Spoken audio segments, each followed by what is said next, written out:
Empatistas, sean bienvenidos a una nueva edición de En el Show. Yo soy Daniel Araujo, esto es Empate y aquí venimos a hablar acerca del mejor béisbol del mundo, acerca de la recta final, porque llegamos al último fin de semana, llegamos a la última serie de la temporada regular.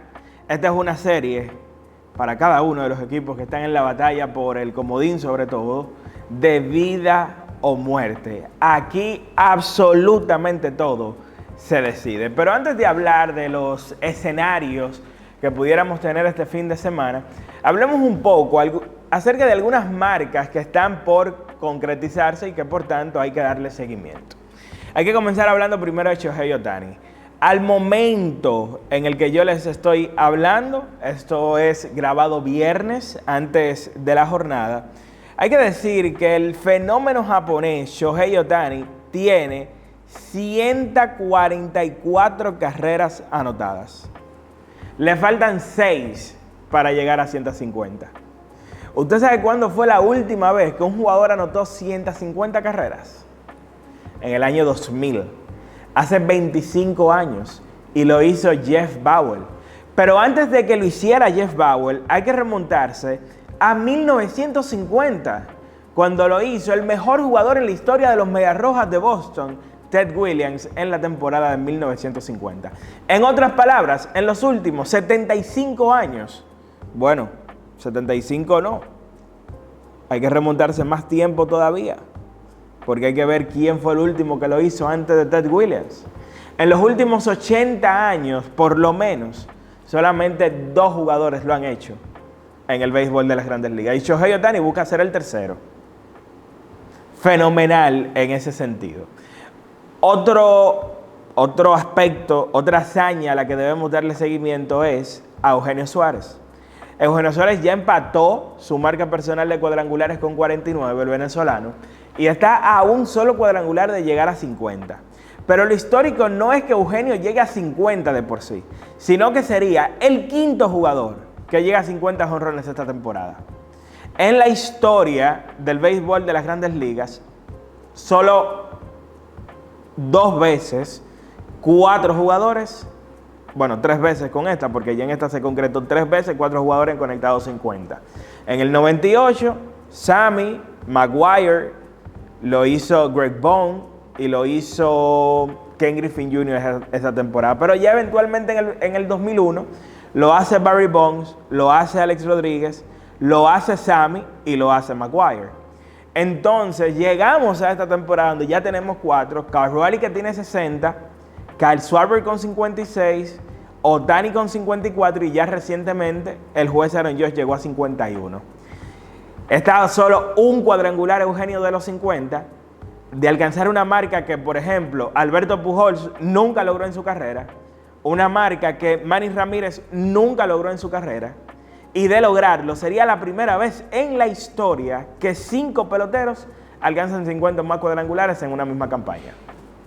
Que por cierto, hablando de cosas que ocurren por primera vez en una misma campaña, ya tenemos 5 peloteros con un 30-30, porque Francisco Lindor hizo el 30-30, ya conectó su cuadrangular número 30.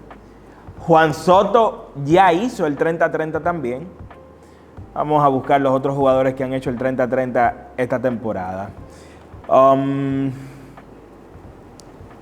En el que, por cierto, en el caso de Lindor y Soto, es la primera vez en más de 30 años que una pareja de los Metros logra hacer el 30-30 en una misma temporada. Entonces, jugadores que han hecho el 30-30 esta temporada: José Ramírez, que ya tiene 40 bases robadas y 30 anotadas y 30 cuadrangulares. Ya lo hizo Juan Soto, 36 jonrones, 43 jonrones, 36 bases robadas. Pareciera que se va a quedar corto. Le faltan 3 juegos para alcanzar 4 bases robadas. Se va a quedar corto aparentemente el 40-40 Juan Soto. Vamos a ver, Corbin Carroll ya hizo el 30-30, 32 bases robadas, 31 cuadrangulares. Lindor y Jazzy Holt Jr., que tiene a lo justo 31 jonrones, 31 bases robadas. Pero, anoten esto, Pete Rose Armstrong está a un jonrón de hacer el 30-30 Y Julio Rodríguez, hay que darle seguimiento porque Julio tiene 32 jonrones y le faltan 2 bases robadas para llegar al 30-30. O sea, lo máximo que habíamos tenido era 4 tipos en una misma temporada haciendo el 30-30. Este año ya llevamos 5 y hay 2 con una posibilidad real de lograrlo también. Así que es un año histórico y ahí se está viendo el efecto del cambio de regla en los últimos años con relación justamente al robo de bases. Y a lo más importante que debemos darle seguimiento, porque yo creo que puede ser decisivo para el MVP de la Liga Americana, que ha sido la gran historia de la temporada, es que Cal Raleigh llegue a 62 jonrones, lo que lo llevaría a empatar la marca en la historia de la Liga Americana, que le pertenece a su actual contrincante en la carrera por el MVP, Aaron Judge, que lo hizo en el 2022, y le faltan 3 para superarlo. Que yo creo, usted puede no estar de acuerdo conmigo, que si Cal Raleigh consigue eso, yo creo que es lo único que le falta a su narrativa para asegurar el MVP a Cal Raleigh. Eso es lo que yo entiendo. Yo creo que hoy es imposible usted determinar quién va a ganar el MVP. Yo creo que es una de las carreras más impredecibles en la historia del béisbol de las Grandes Ligas. Ahora, si Cal Raleigh logra eso, ya sumar a que ya tiene el récord de jonrones para un receptor, para un ambidiestro, que conecta 60 en el estadio más difícil de todo el béisbol y que para el colmo pudiera tener en sus manos el récord de cuadrangulares en la historia de la Liga Americana, ¿verdad? Además de que, repito, es un receptor y suma demasiado, sobre todo en mascoteo. En ese sentido, yo creo que eso le pudiera asegurar el MVP al receptor de los Marineros de Seattle. Así que mucho seguimiento a la serie de Seattle. Seattle va a estar enfrentando durante este fin de semana al conjunto de los Dodgers de Los Ángeles. Así que va a ser una serie difícil. En Michigan, el viernes, Blake Snell no va a lanzar durante este fin de semana, pero Glasnow debe lanzar. Glasnow debe lanzar, Yamamoto no va a lanzar, de manera que... Porque los últimos 2 lanzadores han sido Snell y Yamamoto. Entonces, en la siguiente serie de 3 no deben lanzar ninguno de los 2. Pero tiene que estar en Michigan, tiene que estar Tyler Glasnow. Clayton Kershaw lanzó en rol de relevo. Ahí están 5 abridores, pero me falta 1. Me faltan 2 abridores del conjunto de los Dodgers de Los Ángeles. Recuerda que esto es en vivo y a veces uno no tiene una memoria perfecta. Vamos a ver cuál es. Lo que sí es que son, ¿verdad? Porque es una gran fortaleza la que tienen los Dodgers en su picheo abridor. Son buenos lanzadores que va a estar enfrentando Cal Raleigh. En Michigan ha cerrado de manera extraordinaria a todo vapor. Entonces el lanzador que me falta, que es probablemente quien lance el siguiente juego, es Yamamoto, Kershaw, May ya está fuera del equipo, Shohei Ohtani. Wow, Daniel, Shohei Ohtani es el que te falta. Shohei Ohtani. Así que vamos a ver cómo le va al receptor de los Marineros, Cal Raleigh, y si puede conseguir este logro histórico. Pero vamos, señores, a lo que vinimos. Vamos a los escenarios. Último día, última serie. Llegamos, posiciones de Grandes Ligas. Comenzamos con la división este. Vamos división por división para hablar de todo lo que puede pasar y lo que no puede pasar. Hoy, Toronto y Yankees están empatados en el primer lugar. Toronto y Yankees empatados en el primer lugar. El conjunto de los Blue Jays de Toronto tiene la serie particular a su favor. O sea que si quedan empatados, Toronto gana la división. Los Yankees se enfrentan a Baltimore, Toronto enfrenta a Tampa Bay. Toronto lleva un rival más difícil, pero ojo, Baltimore viene jugando bastante bien. Así que yo no le voy a dar la ventaja a ninguno de los dos. Lo que sí es que los Yankees tienen que ganar un juego más que Toronto para poder ganar la división, y eso va a estar difícil. Porque si los Yankees ganan 2 de 3, Toronto tiene que ganar solo 1, perder la serie ante el conjunto de los Rays de Tampa Bay. Así que vamos a ver qué ocurrirá allá. Pero además, estos dos equipos están en la batalla por ganar el mejor récord de la Liga Americana. El conjunto de Seattle tiene 90 y 59. El conjunto de Toronto tiene 91 y 68, al igual que los Yankees. O sea, ellos le llevan un partido a Seattle. Para Seattle obtener el mejor récord de la Liga Americana, tienen que ganar 2 de 3. Seattle, que como dijimos, va a estar enfrentando durante este fin de semana a los Dodgers. Eso está muy difícil. Yo creo que Seattle debe despedirse del mejor récord de la Liga Americana, porque Seattle, primero, está un juego detrás y si empata no es suficiente porque está perdiendo la serie en particular tanto de Toronto como el conjunto de los Yankees de Nueva York. Así que difícil para el conjunto de Seattle. Pasamos a la división central. Cleveland y Detroit están empatados en este momento. En cuanto a récord, 86-73. Pero Cleveland tiene el desempate a su favor. De manera que para Detroit no es suficiente empatar. Tienen que sacarle un juego a Cleveland si quieren ganar la división. Cleveland va contra Texas y Detroit va contra Boston. Yo creo que Boston va más difícil que Detroit. Detroit va más difícil que Cleveland porque Boston todavía no tiene nada seguro y tiene que ganar sí o sí. Y no van a tener agarre croche, pero este muchacho, el que llegó de San Francisco, estuvo espectacular, lanzó 7 entradas. El novato Connelly Early, extraordinario también. El último día tocaría a Lucas Giolito en caso de que Boston no haya clasificado todavía hasta ese momento. Así que difícil para Detroit. Guardianes tiene el desempate a su favor, están empatados en este momento, por eso los Guardianes tienen la división. Detroit tiene el último wild card. En el oeste, ya Seattle aseguró su división, ahí no hay nada que buscar. Nos vamos entonces al comodín. El que pierda la división entre Toronto y Yankees, que repito, creo que van a ser los Yankees, se va a quedar con el primer comodín. Entonces, Boston en este momento tiene un juego por encima del conjunto de los Tigres de Detroit. Y esa ventaja de un juego realmente es de 2. Por eso, el número mágico de Boston, que le lleva 2 partidos a los Astros, es de 1.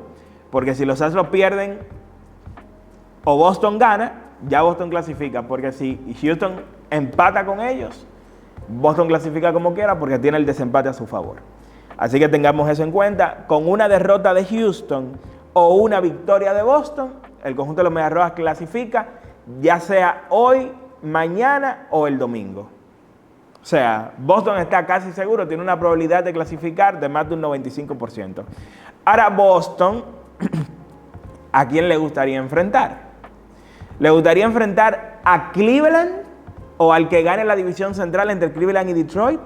¿O le gustaría enfrentar al que pierda la división de la Liga Americana entre Yankees y el conjunto de Toronto? Boston tiene que pensarlo muy bien. Porque Boston no va a tener la ventaja de la casa. Entonces, si Boston no va a tener la ventaja de la casa, quedar segundo o tercer wildcard es lo mismo en ese sentido. Ahora, yo creo que a Boston le conviene más enfrentar a Cleveland o a Detroit que enfrentar a los Yankees o a los Blue Jays de Toronto. Porque son rivales más difíciles los del este de la Liga Americana. Entonces, es mejor quedar tercer wildcard que quedar segundo en este momento. Ahora, ¿qué pasa con Boston? Boston no se puede arriesgar a jugar mal porque Boston todavía no ha clasificado. Pero entonces, si primero se aseguran la clasificación y luego comienzan a jugar mal intencionalmente porque quieren el tercer wildcard y no el segundo, ¿qué ocurre? Que ellos no van a tener nada seguro porque no saben si el otro equipo va a jugar lo suficientemente bien para quedar por encima de ellos, sobre todo tomando en cuenta que Boston tiene el desempate a su favor contra Cleveland, contra Detroit y contra Houston. O sea, está difícil que Boston quede con el tercer wildcard. Boston va a quedar con el segundo. Y si Boston queda con el segundo, señores, pudiéramos tener a las puertas una serie Yankees-Boston en la serie del wild card. Así que un final de película el que nos espera. Houston está complicado. El número de eliminación de Houston es 1, porque si Houston pierde y Detroit gana, cualquiera de las combinaciones que ocurra, ya Houston está descalificado porque la ventaja sería de un juego faltando 2. Bueno, espérate, sería un juego faltando 2. O sea, el número mágico de Detroit con relación a Houston todavía es de 2, no de 1. Porque, repito, una derrota de Detroit, o si Detroit gana y pierde Houston, todavía no garantiza nada porque... No, espérate. Vamos a ver. El número mágico es de 2. Porque para Detroit clasificar hoy, Detroit tiene que ganar y Houston perder. Ahora, si Detroit pierde y Houston pierde, el número mágico se pondría en 1. Ahí sí estamos claros. Nos vamos entonces a la Liga Nacional. Ya Milwaukee aseguró su división, los Phillies la suya, los Dodgers la suya. Chicago aseguró el primer wild card. San Diego tiene el segundo wild card. Lo único que falta por decidir es el tercer wild card. Arizona la tiene complicada. Arizona va contra el conjunto de los Padres. Están a 2 juegos del conjunto de los Metros. El número mágico de eliminación negativo es de -1 para el conjunto de Arizona. O sea, si Arizona pierde un juego, ya está descalificado. Porque si pierde un juego no pudiera hacer nada más que empatar con los Metros. Espérate. Vamos a rebobinar. Porque ellos pueden empatar con los Metros. Recuerden, están a 2 partidos del conjunto de los Metros. Ellos pueden empatar con los Metros y clasificar. Porque ellos tienen el desempate a su favor. Ahora, el problema es que hay un equipo de por medio que es Cincinnati. Y Cincinnati, vamos a ver quién tiene el desempate entre Cincinnati y el conjunto de los D-backs de Arizona, porque eso es extremadamente importante. Comodín de la Liga Nacional, el conjunto de los Rojos tiene el desempate a su favor contra el conjunto de los D-backs de Arizona. Así que los Rojos es el equipo con más probabilidades. Porque el conjunto de los Rojos durante este fin de semana va a estar enfrentando, espérese. Porque los Rojos van contra Milwaukee, los Metros van contra los Marlins y los D-backs van contra San Diego. Así que Cincinnati lleva un rival difícil que es Milwaukee, pero Milwaukee está clasificado. Y Milwaukee, vamos a ver, porque Milwaukee tiene 96 victorias. Milwaukee perdió ayer, ya no tiene oportunidad de ganar 100. Así que ya Milwaukee va a descansar a su gente y no va a forzar mucho de aquí en adelante y le va a dar juego a gente joven y va a sacar los estelares temprano en el partido. Por eso las probabilidades de Cincinnati son reales. Ahora, por más que Milwaukee vaya a jugar tranquilo, los Marlins siguen siendo peor equipo que Milwaukee. Ahora, el problema para los Metros es que van a estar enfrentando a Sandy Alcántara, a Eury Pérez y a Eduard Cabrera, los 3 mejores lanzadores de los Marlins durante este fin de semana. Y yo repito, los Metros tienen ventaja de un juego. Ventaja de un juego tienen los Metros. Y tienen que mantener la ventaja de un juego, porque si empatan, los 2 equipos, tanto Arizona como los D-backs, tienen el desempate a su favor. Así que los Metros penden de un hilo y no pueden darse el lujo de perder hoy, pero tampoco pueden darse el lujo de perder mañana. Tienen que clasificar sí o sí. Tienen que sacarle esos 2 juegos antes de la última jornada o apostar a barrer si el conjunto de Cincinnati, ¿verdad?, también barre su serie. Señores, eso es lo que está pasando en el béisbol de las Grandes Ligas. Un final de película, el que nos espera. Así que disfrutemos este final, que es uno de los mejores. Al menos que yo recuerde, que yo no tengo mucho tiempo viendo béisbol. Lo primero que yo recuerdo es a Pedro Martínez lanzando con los Phillies en playoff. Y los Yankees, ¿verdad?, con Hideki Matsuda a la cabeza voceándole "Who is your daddy?", porque mataron a Pedro en esa serie mundial. Eso fue serie mundial 2009. Al menos de ahí para acá, yo no recuerdo tantos finales tan emocionantes como este del 2025.